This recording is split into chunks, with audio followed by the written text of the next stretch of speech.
나이다. 이 시간 하나님께서 우리에게 주신 말씀은 구약성경 이사야 66장 1절로 14절의 말씀입니다. 이사야 66장 1절로 14절의 말씀은 구약성경 1048쪽에 있습니다. 1048쪽 이사야 66장 1절로 14절 말씀 저와 한 절씩 교독하시겠습니다.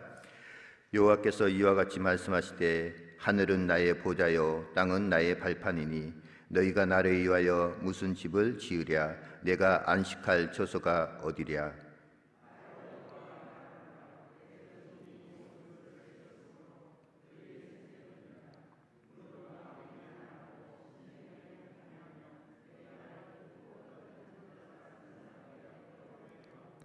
소를 잡아 드리는 것은 살인함과 다름이 없이 하고 어린 양으로 제사 드리는 것은 개의 먹을 것과 다름이 없이 하며 드리는 예물은 돼지의 피와 다름이 없이 하고 분향하는 것은 우상을 찬송함과 다름없이 행하는 그들은 자기의 길을 택하며 그들의 마음은 가증한 것을 기뻐한즉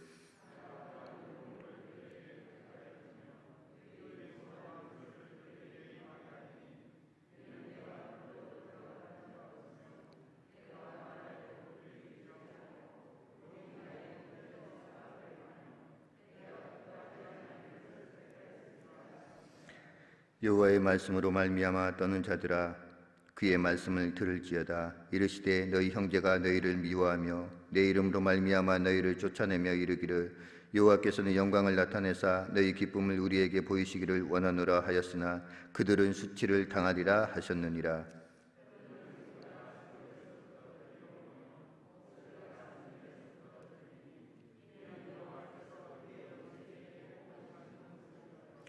시온은 진통을 하기 전에 해산하며 고통을 당하기 전에 나말을 낳았으니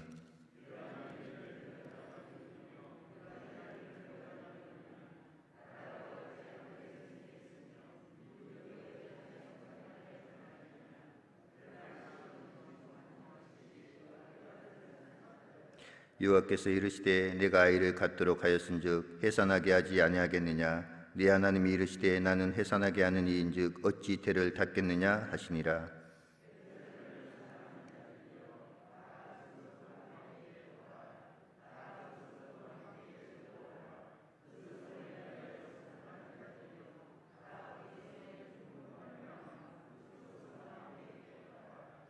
너희가 젖을 빠는 것 같이 그 위로하는 품에서 만족하겠고 그 젖을 넉넉히 빤 것 같이 그 영광의 풍성함으로 말미암아 즐거워하리라.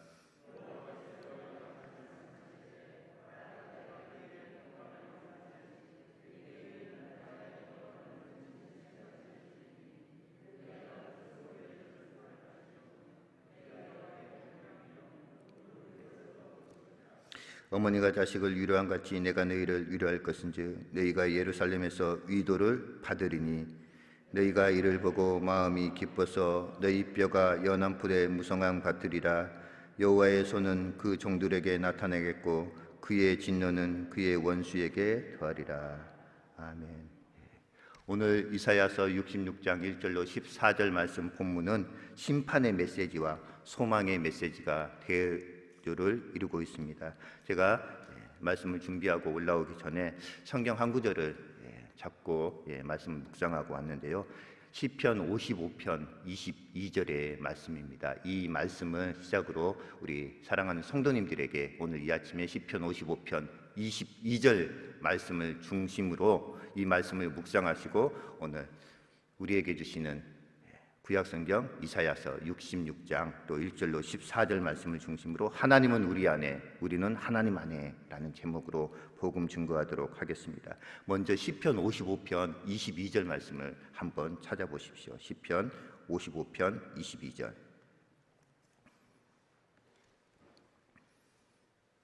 지금 사랑하는 성도님들이 가지고 있는 모든 근심, 걱정, 염려, 자녀 문제, 가정 문제, 직장 문제, 건강 문제, 모든 문제를 누구한테 맡기라라고 말씀하고 있냐면 바로 여호와 하나님께 맡기라라고 말씀하고 있는데요. 우리 55편 22절 말씀 같이 한번 읽도록 하겠습니다. 시작. 내 짐을 여호와께 맡기라. 그가 너를 붙드시고 의인의 요동함을 영원히 허락하지 아니하시리라. 여기에서 짐이라는 것은 우리가 가지고 있는 근심, 걱정, 염려 모든 짐을 누구한테 맡기라고요? 세상, 다른 우상들, 돈, 권력, 명예에 맡기는 것이 아니라 여호와 하나님께 맡기면 그가 사랑하는 성도님들을 붙드시고 의인의 요동함을, 악인의 요동함이 아니고요, 사랑하는 자녀들의 요동함을 요동칠 수는 있습니다. 우리가 주변 상황이 어렵기 때문에 근심 걱정으로 요동칠 수는 있습니다. 그러나 그 의인의 요동함을 언제까지요? 영원토록 계속해서 마음이 불안하도록 하지는 아니하신다라는 것이죠. 지난 새벽 설교 시간에 하나님이 침묵하시는데 그 침묵의 시간이 오래도록 계속 지속하지 않는다라는 말씀을 하셨습니다. 마찬가지입니다. 우리 신앙인도 여호와 하나님을 믿다가 요동할 수는 있습니다. 그러나 우리의 모든 근심 걱정을 여호와 하나님께 맡기면 그가 너를 붙드시고 의인의 요동함을 영원히 허락하지 아니하신다라고 말씀하고 계십니다. 오늘 이사야서 66장 본문 말씀은 창조주 하나님은 마음이 가난하고 통회하며 말씀을 듣고 떠오는 사람들은 돌보시지만 자기 악한 길을 택하면서 가능한 것을 기뻐하는 사람은 심판하시며 때로는 때가 되면 진통도 하기 전에 또 아들을 해산하듯이 시온이 회복될 것을 또 말씀하고 있고, 백성이 예루살렘의 풍성한 영광으로 인하여서 기뻐하며 위로를 받게 될 것이다 라는 소망의 메시지와 함께 또한 하나님의 말씀을 듣지 않고 거역하는 사람들은 하나님께서 경고하고 심판하시겠다라는 내용이 오늘 본문의 전반적인 내용입니다. 그래서 여호와 하나님의 종들과 패역자들의 운명이 서로 대조되면서 핍박당하고 있는 여호와의 종들이 장차 하나님을 통하여서 위로를 받게 될 것이다 라는 내용이 바로 오늘 본문의 내용입니다. 여호와의 종들과 패역자들은 똑같이 여호와 하나님의 심판대 앞에 처해 있습니다. 그래서 하나님의 심판대 앞에 장차 믿는 사람이나 믿지 않는 사람이나 모두 다 하나님의 심판대 앞에 서게 됩니다. 우리가 하나님 앞에, 하나님의 심판대 앞에 서지 않는 사람은 아무도 없습니다. 그러나 이 세상 가운데서 예수 그리스도를 잘 믿는 사람은 하나님의 심판대 앞에 섰어도 두려워하는 마음이 없습니다. 왜냐하면 오히려 떳떳한 마음이 있습니다. 하나님, 내가 살아 생전에 이 세상 가운데서 하나님의 복음을 잘 전하고 예수 그리스도를 잘 믿었습니다라는 것을 담대하게 선포할 수 있는 자리가 하나님의 심판대 앞 자리라는 거죠. 그러나 믿지 않는 사람들은 하나님의 심판대 앞에 섰으면 두려울 수밖에 없다라는 것이죠. 우리는 두려워 떠는 존재가 아니라 담대하게 하나님 앞에 나아가는 자들인 줄 믿습니다.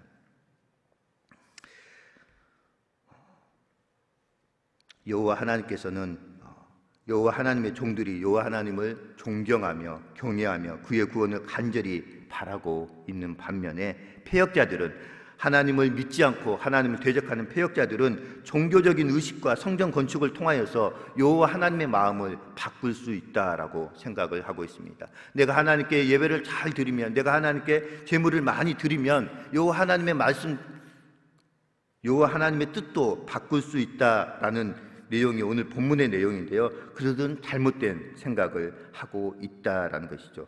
우리 본문 3절 말씀 같이 한 목소리로 읽도록 하겠습니다. 본문 3절입니다. 시작. 소를 잡아 드리는 것은 살인함과 다름이 없이 하고 어린 양으로 제사 드리는 것은 개의 먹을 꺾음과 다름이 없이 하며 드리는 예물은 돼지의 피와 다름이 없이 하고 분향하는 것은 우상을 찬송함과 다름이 없이 행하는 그들은 자기의 길을 택하며 그들의 마음은 가증한 것을 기뻐함즉. 하나님께 예배 드린다고 해서 하나님이 모든 예배를 다 받으시는 것은 아닙니다. 가인과 아벨이 똑같이 하나님께 제사를 하고 하나님께 예배를 하였습니다. 그러나 하나님께서는 가인의 제사, 가인의 예물은 받지 아니하시고 아벨의 제사와 아벨의 예배는 받으셨습니다. 오늘 우리가 드리는 이 예배, 어떤 예배입니까? 혹시 우리가 가인처럼 예배 드리고 있다라고 한다면 하나님께서는 그러한 예배를, 형식적인 예배를 절대 받으시지 않는다라고 말씀하고 있습니다. 그러나 하나님은 어떠한 예배를 받으시냐면 2절 말씀입니다. 같이 한번 한 목소리로 읽겠습니다. 시작. 나 여호와가 말하노라. 내 손이 이 모든 것을 지었으므로 그들이 생겼느니라. 무릇 마음이 가난하고 심령에 통회하며 내 말을 듣고 떠는 자 그 사람은 내가 돌보려니와. 시편 55편 2절에서 22절에서 말씀하신 것처럼 내 짐을 여호와께 맡기는 사람, 하나님 내가 지금 어렵습니다, 내가 지금 힘듭니다, 내가 이러한 고통 때문에 하나님 도저히 견딜 수가 없습니다, 나의 모든 짐을 여호와 하나님께 맡깁니다 라고 통회하며 자복하며 하나님께 나아가는 사람을 하나님께서 붙들어 주신다라고 말씀하고 있습니다. 마음이 가난하고 심령에 통회하며 여호와 하나님의 말씀을 듣고 두려워 떠는 자 그 사람을 하나님께서 붙들어 주시고 보호해 주시지만 형식적으로 예배 드리고 형식적으로 예물 드리고 그러한 것들로 여호와 하나님의 마음을 바꿀 수 있다라고 생각하는 사람은 하나님께서 심판하시겠다라고 오늘 본문에서 말씀하고 있습니다. 그렇기 때문에 우리 여호와 하나님은 예배의 형식을 보시지 아니하시고 여호와 앞에 선 자들의 마음의 심령을 보신다라는 것이죠. 그래서 사무엘 선지자를 통하여서 하나님께서도 말씀하셨습니다. 사람은 중심을 보거니와 나 여호와는 사람은 외모를 보거니와 나 여호와는 중심을 본다라고 말씀하고 있습니다. 여호와 하나님께서는 겉으로는 여호와를 예배하는 것처럼 행동하지만 속으로는 자신들의 마음에 가증한 것을 택하는 자들을 원수로 여기시고 그들에게 보응을 선고하십니다. 그러나 핍박 중에서도 여전히 여호와 하나님을 사모하는 자들에게는 위로와 평강과 풍성함을 약속해 주셨습니다. 오늘 본문의 가르침은 구원을 누리며 살아가는 성도들에게 큰 울림을 줍니다. 우리는 결코 우리의 공로로 구원받은 것이 아니라 오직 예수 그리스도의 의를 통하여서 구원을 받았습니다. 그래서 사도 바울은 에베소서 2장 8절 말씀에 너희는 그 은혜를 인하여 믿음으로 말미암아 구원을 얻었나니 이것이 너희에게서 난 것이 아니요 하나님의 선물이라라고 말씀하고 있습니다. 우리가 구원을 받은 것은 우리가 잘나서 우리가 열심히 노력해서 구원을 받은 것이 아니라 전적인 하나님의 은혜라고 말씀하고 있습니다.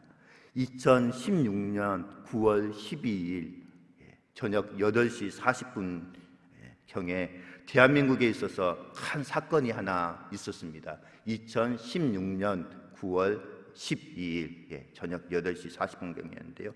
제가 경남 밀양에서 사역을 할 때였는데 집이 16층이었습니다. 16층 제일 꼭대기였는데요. 그때 5.8 경주의 5.8 대한민국 역사상 가장 강력했던 5.8 지진이 일어났습니다.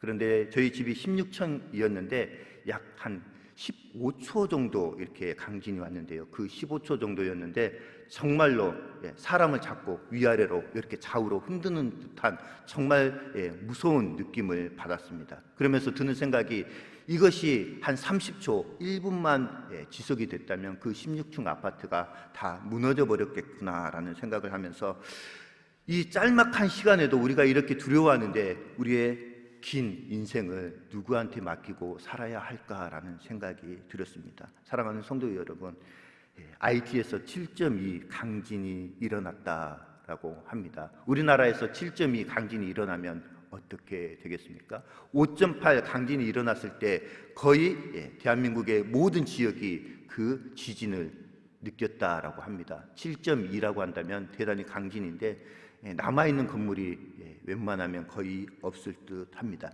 그렇게 불안함 속에서 우리가 살아가고 있는데 우리의 인생을 누구에게 맡겨야 하겠습니까?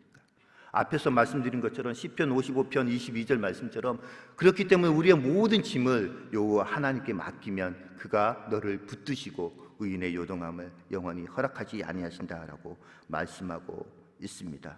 사랑하는 성도 여러분, 마음이 가난한 자로 하나님 앞에 서기보다는 우리의 종교적인 노력으로 복을 얻으려는 착각 속에서 우리가 살아갈 때가 얼마나 많았습니까? 회칠한 무덤이라고 정죄받았던 바리새인들의 모습이 우리의 모습이 아니었는지 돌아보기를 원합니다. 우리는 그리스도와 연합한 자로 살아가면서 세상에서 미움과 핍박을 받는 것이 당연한 자들입니다.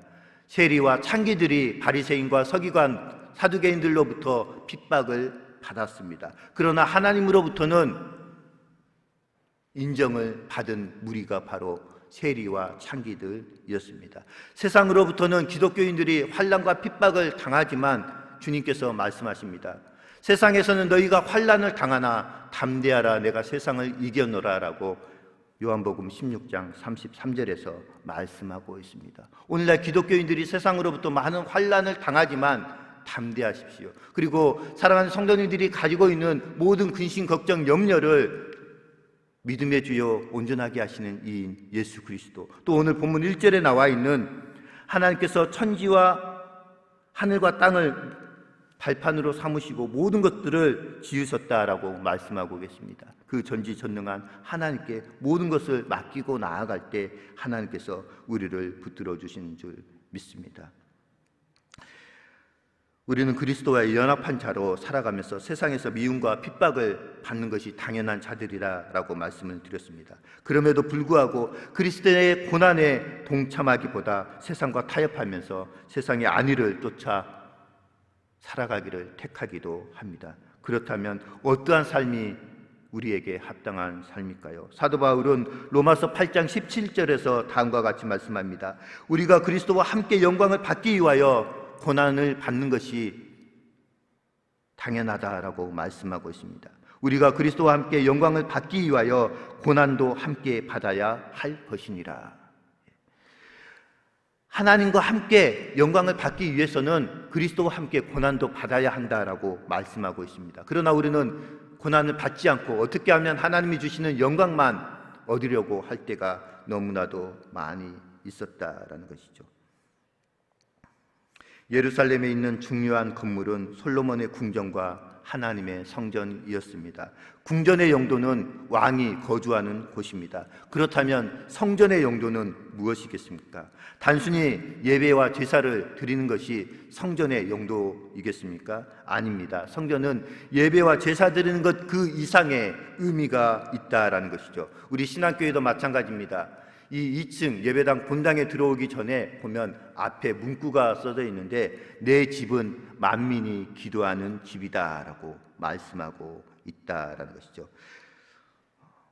성전은 어떤 의미가 있냐면 첫 번째로 여호와 하나님은 우리 안에 거하신다라고 말씀하고 있습니다. 요한복음 15장 7절 말씀에서 너희가 내 안에 거하고 내 말이 너희 안에 거하면 무엇이든지 원하는 대로 구하라 그리하면 이루리라 라고 말씀하고 있습니다.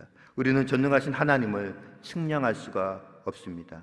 오늘 본문에서 하늘은 하나님의 보좌요 땅은 하나님의 발판이다 라고 말씀하고 있습니다. 그렇기 때문에 이 세상 어느 곳에도 하나님이 거하실 만한 장소가 없습니다. 그럼에도 불구하고 하나님께서는 내가 안식할 집을 지으라라고 말씀하셨습니다. 온 세상도 하나님이 계시기에는 비좁을 텐데 세상의 한 귀퉁이에 너무나도 작은 하나님의 집을 만들라라고 명령하셨습니다. 이것은 굉장히 신비로운 일이라고 할 수가 있습니다.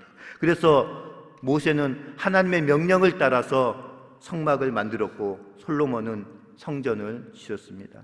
하나님은 자신의 백성들 가운데서 거하시면서 날마다 자신의 백성을 만나기를 원하셨다라는 것이죠. 광야에서는 회막에서 하나님을 만나는 장소가 회막이었습니다. 하나님의 백성 누구라도 하나님께 나아갈 수 있도록 하기 위해서 하나님께서는 이 땅 가운데서 성전을 지으라라고 말씀하고 있습니다. 그것은 바로 위대하신 하나님을 두려워한 나머지 죄인들이 하나님께 나아가지 못하는 일이 없도록 하기 위해서 하나님께서는 이 세상 가운데 하나님의 성전을 지으라라고 말씀하셨다라는 것이죠. 하나님의 뜻을 알고 하나님께 죄를 용서받고 하나님과 교제하기를 원했던 사람들은 하나님의 자녀가 되었습니다. 그래서 사도 요한은 말씀합니다. 요한복음 1장 12절에서 영접하는 자 곧 그 이름을 믿는 자들에게는 하나님의 자녀가 되는 권세를 주셨으니. 그러나 사람들 가운데는 하나님의 뜻을 오해한 사람들도 많이 있습니다. 그들은 하나님의 전을 희생 제사를 드리는 장소나 유대인의 우월성을 나타내는 장소로 인식했고 하나님께 나아오는 사람들을 막아버리는, 마침내는 더 이상 하나님이 머무를 수 없도록 만들어버리는 성전을 만들고 말았습니다. 그래서 에스겔서 말씀에 보면 에스겔서 11장에서 하나님께서 성전을 떠나가셨다가 에스겔서 43장에서 다시금 성전으로 돌아오십니다. 마찬가지입니다. 이사야서 1장부터 39장까지는 이스라엘의 심판과 경고의 메시지, 또 주변 강대국들의 심판한다라는 내용이지만 40장부터 66장까지는 이스라엘을 회복과 구원하신다라는 내용으로 되어 있는 것처럼 하나님이 떠나버린 우리의 삶의 모습이 있다면 다시금 하나님이 우리의 삶 가운데 역사하시고 들어오시도록 우리가 회복해야 될 것이 무엇인가 찾아보아야 한다라는 것이죠. 그래도 하나님은 우리와 교제를 포기하지 않으셨습니다. 하나님은 여전히 우리와 교제하기를 원하셨습니다. 그러므로 하나님은 사람을 거룩한 성전으로 삼으셨다라는 것이죠. 그래서 고린도전서 3장 16절 말씀에 보면 너희가 하나님의 성전인 것과 하나님의 성령이 너희 안에 거하시는 것을 알지 못했느냐. 구약 시대에는 건물이 하나님의 성전이었습니다. 그러나 이제 신약 시대에는 건물도 하나님의 성전이지만 하나님께서 우리 각자의 몸을 하나님이 거하시는 성전으로 만들어 주셨다라는 것이죠. 그렇기 때문에 우리는 하나님이 거하시는 거룩한 성전인 몸을 우리가 가지고 있습니다. 그렇기 때문에 우리의 삶이 어떠해야 하겠습니까? 여인이 출산을 한다는 것은 축복이기도 하지만 그 뒤에는 엄청난 고통이 따릅니다. 그럼에도 그 고통을 인내할 수 있는 이유는 곧 태어날 아기 생명을 바라보고 있기 때문에 그 현재의 해산의 고통을 이겨나갈 수가 있다라는 사실입니다. 교회가 탄생하는데도 이와 마찬가지로 고통의 시간들이 있습니다. 우리 신앙교회도 이러한 고통의 시간들이 있었습니다. 하나님의 백성들은 너무 자주 하나님을 잊어버리고 죄의 종이 되어 하나님을 배반하였습니다. 하나님께서는 그래서 수많은 선지자들을 보내어서 하나님께 돌아오라라고 공고하셨지만 오히려 그들은 선지자들을 핍박하고 심지어 죽이기까지 하였습니다. 그래서 마침내 하나님께서는 독생자 외아들 예수 그리스도를 십자가에 내어주심으로 우리를 구원해 주셨는데 그 비유적인 내용이 마태복음 21장에 보면 악한 포도원 농부의 비유가 바로 그러한 내용입니다. 거기에 말씀해 보면 중심이 건축자의 버린 돌이 모퉁이의 머릿돌이 되었다라고 말씀하고 있습니다. 하나님의 능력과 지혜를 통해 탄생한 교회는 이제 어머니의 품에 안긴 아기처럼 하나님의 품 안에서 영원토록 만족을 누릴 수가 있습니다. 교회가 탄생하기까지 난산을 거듭해 왔기 때문에 이렇게 태어난 교회는 하나님의 특별한 보호하심을 받게 됩니다. 우리 신앙교회도 마찬가지입니다. 그동안에 여러 가지 어려움이 있었지만 이제 하나님께서 보호하시는 특별한 은혜를 받게 되는 줄 믿습니다. 교회는 위로하는 하나님 품 안에 있을 때만 참된 만족을 누릴 수가 있습니다. 또한 교회는 하나님의 품 안에서 마음껏 하나님의 젖을 먹을 수가 있습니다. 그 품에 안겨있는 동안에는 전혀 부족함이 없습니다. 그러나 그 하나님 품을 떠나버리면 모든 것을 잊어버리게 된다라는 것이죠. 아기가 부모 품을 떠나서 다른 사람들이 아무리 안아주고 달래준다라고 할지라도 울음을 그치지 못하는 이유가 바로 여기에 있습니다. 하나님을 떠나버린 인생은 참된 행복을 누리지 못합니다. 사랑하는 성도 여러분, 하나님은 언제나 우리와 함께 있고 싶어 하십니다. 우리 안에 거하시기를 원하시고 또 어떤 때는 어머니의 품처럼 따뜻하게 우리를 안아주시기를 원하십니다. 그러므로 우리는 매일 우리 안에 거하시는 하나님과 만나고 교제해야 하는 줄 믿습니다. 예배당에 가서만 예배하는 것이 아니라 날마다 우리가 있는 그 삶의 현장 가운데서 하나님께 기도하고 찬양하고 나아갈 때 하나님의 품 안에서 참된 안식을 누릴 수 있는 줄 믿습니다. 오늘 이 하루의 삶도 우리 안에 거하시기를 원하시는 그 하나님 안에 머물면서 우리도 하나님 안에 거하면서 너희가 내 안에 거하고 내 말이 너희 안에 거하면 무엇이든지 원하는 대로 구하라 그리하면 이루리라 라고 말씀하신 그 음성을 굳게 믿고 믿음으로 승리하시는 이 하루의 삶을 살게 되시길 주님의 이름으로 축복드립니다. 이 시간 함께 중보하며 기도하는 시간 갖도록 하겠습니다. 하나님이 우리 안에 거하시고 우리는 하나님 안에 거하기를 원합니다. 하나님이 우리 안에 우리가 하나님 안에 거할 때 무엇이든지 원하는 대로 구하는 것을 주시겠다라고 말씀했습니다. 하나님, 우리가 하나님의 자녀로서 참된 하나님 안에 거하는 삶을 살 수 있도록 은혜 베풀어 주옵소서. 우리 신앙교회가 이제 축복의 발판을 디딛고 한 단계 더욱더 성장하는 교회로 나아갈 수 있도록 우리 신안의 모든 성도님들, 때로는 상처받고 아파하고 또 건강의 문제로, 자녀의 문제로, 경제적인 문제로 어려워하고 힘들어하고 있는 모든 성도님들 위로하여 주시고, 또 교회에 나오지 못하고 있는 많은 신안의 성도님들 하나님 회복시켜 주셔서 다시금 주의 품에 나와서 마음껏 주님을 찬양할 수 있는 날이 속히 올 수 있도록 이 시간 함께 중보하며 기도하겠습니다. 사랑과 은혜가 풍성하신 아버지 하나님, 주님의 크신 은혜와 사랑을 감사를 드립니다. 아버지 하나님, 이 아침도 새벽을 깨워 주의 전에 나온 사랑하는 신안의 모든 성도님들 한 분 한 분 주님 만나주시고 주님 함께하여 주시기를 간절히 원합니다. 하나님이 우리 안에, 우리가 하나님 안에 거하기를 원합니다. 너희가 내 안에 거하고 내 말이 너희 안에 거하면 무엇이든지 원하는 대로 구하라 그리하면 이루리라라고 말씀하신 아버지 하나님, 우리가 형식적으로 하나님 앞에 예배드리는 것이 아니라 신령과 진정한 마음으로 하나님께 예배드리며 나아갈 수 있도록 은혜 베풀어 주시기를 간절히 원합니다. 내 짐을 여호와께 맡기라 그리하면 그가 너를 붙드시고 의인의 여동함을 영원히 허락하지 아니하신다라고 말씀하신 아버지 하나님, 우리가 가지고 있는 모든 근심, 걱정, 염려, 불안, 처조, 자녀 문제, 건강 문제, 모든 문제를 여호와 하나님께 맡기기를 원합니다. 아버지 하나님, 우리가 맡기지 못할 짐이 있습니까? 주님, 우리의 모든 근심, 걱정, 염려를 사로잡아 예수 그리스도 앞에 복종시킬 수 있도록 은혜 베풀어 주시기를 간절히 원합니다. 이 시간에 가지고 나온 여러 가지 기도의 제목들이 있습니다. 하나도 땅에 떨어짐 없이 다 들으시고 응답하여 주시되 정말로 아버지 하나님의 마음에 합당한 기도를 할 수 있도록 은혜 베풀어 주시기를 간절히 원합니다. 우리 자신의 개인의 유익을 위하여 드리는 기도가 아니라 아버지 하나님과 뜻에 맞는 기도를 드릴 수 있도록 은혜 베풀어 주시기를 간절히 원합니다. 아버지 하나님, 우리 신앙교회를 축복하여 주시기를 간절히 원합니다. 우리 신앙교회를 96주년 동안 이끌어 주시고 보호하여 주신 은혜에 감사를 드립니다. 이제 우리 신앙교회가 새롭게 도약하는 계기가 될 수 있도록 은혜 베풀어 주시기를 간절히 원합니다. 아버지 하나님, 전 세계가 코로나19 바이러스로 인하여서 너무도 힘든 생활을 지속하고 있습니다. 하루속히 코로나19 바이러스가 종식되어질 수 있도록 아버지 하나님 긍휼을 베풀어 주시고, 아버지 하나님 백신 수급이 아버지 이 나라 가운데 원활하게 이루어질 수 있도록 은혜 베풀어 주시기를 간절히 원합니다.